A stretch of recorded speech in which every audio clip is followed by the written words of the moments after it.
बचत, कर्ज व व्यवसायाच्या माध्यमातून महिलांनी स्वावलंबी व्हावे. निलांबिका हुक्केरी, जनवाड येथे शिवशक्ती महिला सोसायटीचे उद्घाटन. अध्यात्म क्षेत्रात नावलौकिक असलेल्या जनवाड आणि परिसरात महिला सक्षमीकरणाच्या दिशेने एक महत्त्वपूर्ण पाऊल उचलत शिवशक्ती महिला कोऑप सोसायटीचे उद्घाटन झाले असून महिलांनी आर्थिकदृष्ट्या सक्षम होण्यासाठी अशा सहकारी संस्थांची गरज आहे. महिलांनी एकत्र येऊन बचत, कर्ज व व्यवसायाच्या माध्यमातून स्वावलंबी व्हावे, असे मत सौ निलांबिका हुक्केरी यांनी व्यक्त केले.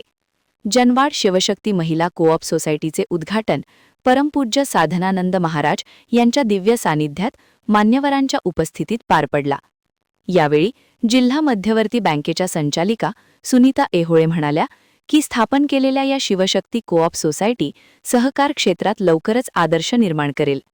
आमदार प्रकाश हुक्केरी व आमदार गणेश हुक्केरी यांनी या भागाचे नंदनवन केले आहे. महिला सक्षमीकरणाला विशेष प्राधान्य दिले. आज त्यांच्याच आदर्श ठेवून येथील महिलांनी एकत्र येऊन या संस्थेची स्थापना केली आहे. गावातील सर्वच महिला संस्थेच्या प्रगतीसाठी हातभार लावावे. जिल्हा मध्यवर्ती बँकेकडून महिलांसाठी विविध योजना हाती घेण्यात आल्या आहेत. याचाही लाभ महिलांनी घ्यावा, असे आवाहन केले. शिवशक्ती सोसायटीच्या संस्थापिका सौ रेखा पाटील यांनी महिलांच्या प्रगतीसाठी राबविण्यात येणाऱ्या विविध योजनांची माहिती देत भविष्यात लघु उद्योग, स्वयंरोजगार आणि बचत गटांच्या माध्यमातून महिलांना सक्षम करण्याचे उद्दिष्टही असल्याचे सांगितले. कार्यक्रमाची सुरुवात परमपूज्य श्री साधनानंद व मान्यवरांनी फीत कापून संस्थेचे उद्घाटन केले. संस्थेचे संस्थापक अध्यक्ष धोंडीराम पाटील या उभयतांच्या हस्ते महाराजांची चरणपादपूजा करण्यात आली.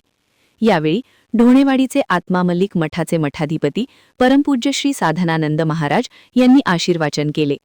उपस्थित मान्यवरांचा संचालक मंडळकडून सत्कार करण्यात आला. या कार्यक्रमास बीडीसीसी बँक संचालिका सुनीता एहोळे, अश्विनी मगदुम, गीतांजली माने, नंदा पाटील, कल्पना राय जाधव, शैला विराट, शुभांगी तेली, शोभा हावले, सुजाता पाटील, राजू मगदुम, संस्थेचा उपाध्यक्षा पूजा मगदुम, संचालिका स्नेहल घाटगे, अंजना मगदुम, स्वप्नाली पाटील, शांता घाटगे, उज्ज्वला मुधाळे, लता पाटील, सुनीता शमणेवाडी, मायव्वा पुजारी, अनिता खोत, धनश्री वंझारे, सिद्धेश्वर संस्थेचे सर्व संचालक पदाधिकारी यांच्यासह गावातील महिला व मान्यवर उपस्थित होत्या.